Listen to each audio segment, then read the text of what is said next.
ہمارا ہفتہ وار بیان، گفتگو اور مذاکرہ آج جس موضوع پہ گفتگو ہوگی وہ رسول اللہ صلی اللہ علیہ وسلم کے نواسے اور انداز تربیت۔ عقائد جہاں صلی اللہ علیہ وسلم کے جو نواسوں کی بات ہے تو آپ صلی اللہ علیہ وسلم کے 7 نواسیاں جو ہے وہ اس میں شامل ہیں۔ جیسے رسول اللہ صلی اللہ علیہ وسلم کی اولاد 7 ہے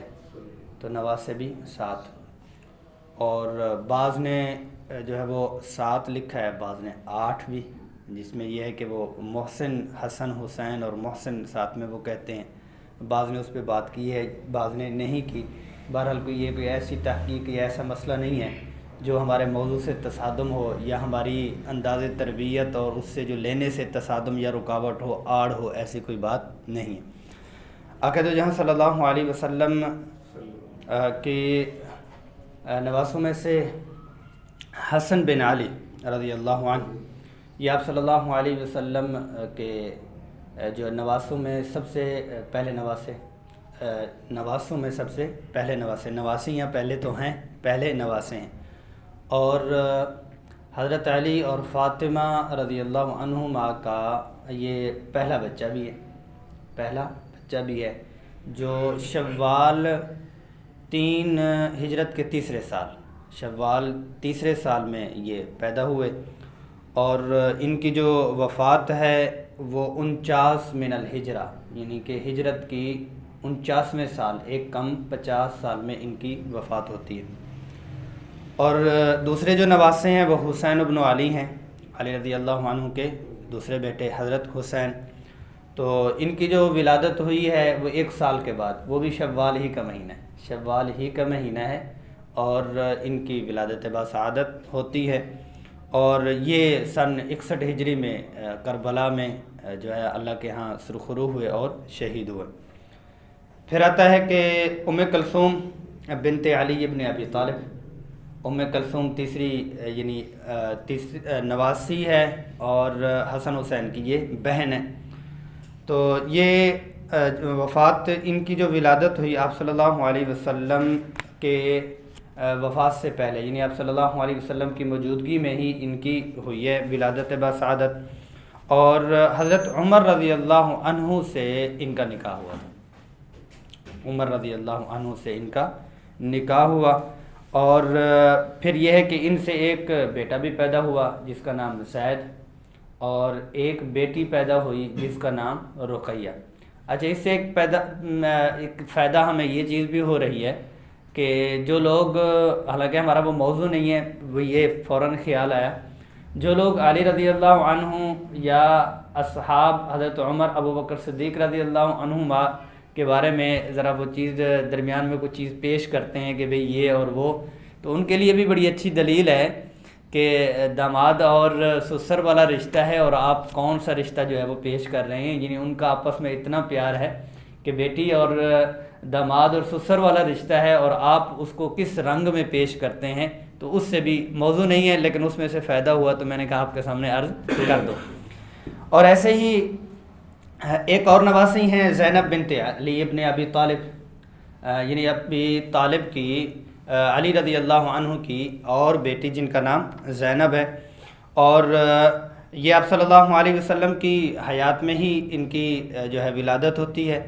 اور شادی جو ہے وہ چچا زاد کے ساتھ، عبداللہ ابن جعفر، ان کے ساتھ ان کی شادی ہوتی ہے۔ اور پھر یہ ہے کہ ایک اور بیٹا نواسوں میں عثمان رضی اللہ عنہ کی اولاد، عثمان رضی اللہ عنہ کے عقد میں 2 بیٹی ہیں، اور ان کی اولاد جو آپ صلی اللہ علیہ وسلم کی نواسے اور نواسیاں بنتے ہیں، تو ایک نواسہ ہے جو رقیہ رضی اللہ عنہا کا بیٹا ہے، اور اس کا نام عبداللہ بن عثمان بن عفان ہے۔ اور جب یہ ان کی ہوئی تھی ہجرت حبشہ، تو یہ حبشہ میں ہی پیدا ہوئے، 6 سال یا 7 سال کی عمر میں اللہ کے ہاں یہ پہنچ گئے اور اللہ کو پیارے ہو گئے۔ اور جو دوسری بیٹی ہیں آپ صلی اللہ علیہ وسلم کی ام کلثوم، جو حضرت عثمان رضی اللہ عنہ کے عقد میں ہے، تو ان سے کوئی اولاد نہیں ہے۔ پھر امامہ بنت ابی العاص، یہ زینب رضی اللہ عنہا جو سب سے بڑی بیٹی ہیں سب سے پہلے ان کا نکاح ہوا، تو ان کی ایک بیٹی ہیں امامہ جو آپ صلی اللہ علیہ وسلم کی نواسی ہیں۔ تو رسول اللہ صلی اللہ علیہ وسلم ان سے بہت پیار فرماتے تھے، مختلف مواقع پر ان سے، آگے بھی بات اس پہ آئے گی، مختلف مواقع ان سے اظہار بھی فرمایا اور ان کو کندھوں پہ بھی اٹھایا، نماز میں کندھے پہ بھی اٹھایا، یعنی اپنے رکوع سے کھڑے ہوئے، قیام میں کھڑے ہوئے تب بھی ان کو کندھے پہ اٹھایا، یعنی اتنا پیار آپ صلی اللہ علیہ وسلم نے فرمایا۔ اور ایک موقع پر تو رسول اللہ صلی اللہ علیہ وسلم نے حبشہ سے جو ہے نا وہ آئی، کیا کہتے ہیں، ایک انگوٹھی آئی خوبصورت سی، تو آپ صلی اللہ علیہ وسلم کسی چیز میں یا انگلی میں گھما کے فرمایا کہ آج میں اس کو دوں گا جو سب سے پیاری ہوگی، تو امامہ رضی اللہ عنہا یہ چھوٹی بچی کو بلایا اور اسی کو ہی دیا اور اس سے پیار بھی فرماتے تھے۔ تو کیونکہ یہ کن کی، ابو العاص کی یہ بیٹی ہیں، تو ان کا نکاح جو ہے تزوجہا علی بن ابی طالب بعد فاطمہ، یعنی فاطمہ رضی اللہ عنہا کی جب وفات ہو چکی، وہ ایک جو نسب تھا وہ چلا جا چکا، تو پھر انہوں نے نکاح بھی کیا۔ اچھا، اس میں بہت سارے صحابہ کرام کی پورا علم چاہیے اور پورا دماغ چاہیے، ان کے آپس کی رشتہ داریاں اور پھر آپس کے نام بھی وہی محبت میں رکھے جاتے ہیں، رشتہ داریاں بھی وہی آپس میں ہی ہو رہی ہیں، تو اس میں دو تین چیزیں ہمیں بہت واضح طور پر نظر آ رہی ہیں۔ ایک تو یہ ہے کہ وہ خاندانی وقار، وجاہت، نسبت، محبت اور پیار کو برقرار رکھنے کے لیے رشتہ داریاں کرتے تھے، تاکہ آپ صلی اللہ علیہ وسلم کے خاندان سے اور آپ صلی اللہ علیہ وسلم سے براہ راست ہمیں سادات سے محبتیں جو وابستہ رہیں، تو اس لیے ہی کرتے تھے۔ اور نام پہ نام جو آ رہی ہیں، ان ناموں سے محبت کی علامت بھی ہے، ان ناموں سے محبت کی علامت بھی ہے کہ جو خالہ کا نام ہے وہ جو ہے وہ بھانجی کا نام ہے، جو بھانجی کا نام ہے وہ خالہ کا نام ہے، اور قریب قریب ہی اوپر نیچے وہ نام ہے، تو ایک دوسرے سے محبت بھی مل رہی۔ یہ تھوڑا سا تعارف تھا۔ اور ایک اور نواسے آپ صلی اللہ علیہ وسلم کو کہ علی بن العاص، یعنی زینب رضی اللہ عنہ کے بیٹے ہیں علی، اور وہ امامہ کے بھائی ہیں، تو ابھی وہ تھوڑے ہی تھے، جن کے چھوٹے سے ہی ہوئے تھے، ناحز الحلم یعنی خواب دیکھنے کے 7-8 سال کے ہوئے تھے، اور یہ بھی اللہ کو پیارے ہو گئے۔ اچھا، اس میں بھی بڑی حکمتیں ہیں۔ اللہ جل جلالہ کا جو نظام ہے وہ اللہ جل جلالہ کا ہی نظام ہے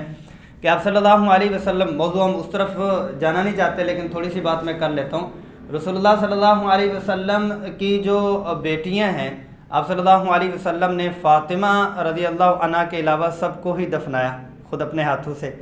اور ان کی بڑی بڑی کی عمر نہیں تھی، ایک 20 سال کی ہیں، ایک 25 سال کی ہیں، ایک جو ہے وہ 29 سال کی ہیں، تو جوان بیٹیاں ہیں اور اللہ کو جو ہے وہ دے رہے ہیں، اور ان بیٹیوں کے جو بچے ہیں وہ بھی چھوٹے چھوٹے ہیں، اللہ کو پیارے ہو رہے ہیں، اور اپنی جو اولاد ہے وہ بھی چھوٹی چھوٹی ہے، وہ اللہ کو پیاری ہو رہی۔ تو اس میں آپ صلی اللہ علیہ وسلم کے نواسوں سے نسبت چلتی ہے، اور حسن اور حسین، جو حسن رضی اللہ عنہ کی نسبت سے ہیں وہ حسنی کہلاتے ہیں، جو حسین رضی اللہ عنہ کی نسبت سے ہیں وہ حسینی کہلاتے ہیں۔ وہ اللہ جل جلالہ کی حکمتیں اس وقت کی وہ باکمال بھی ہیں اور حقیقت پہ مبنی بھی ہیں، جو اللہ جل جلالہ نے فرمایا، اور آپ صلی اللہ علیہ وسلم نے اس کو برداشت بھی فرمایا، صبر بھی فرمایا، اور ساتھ میں امت کے لیے بہت سارے فوائد اس میں تھے، تو اللہ جل جلالہ نے تب ایسا فرمایا۔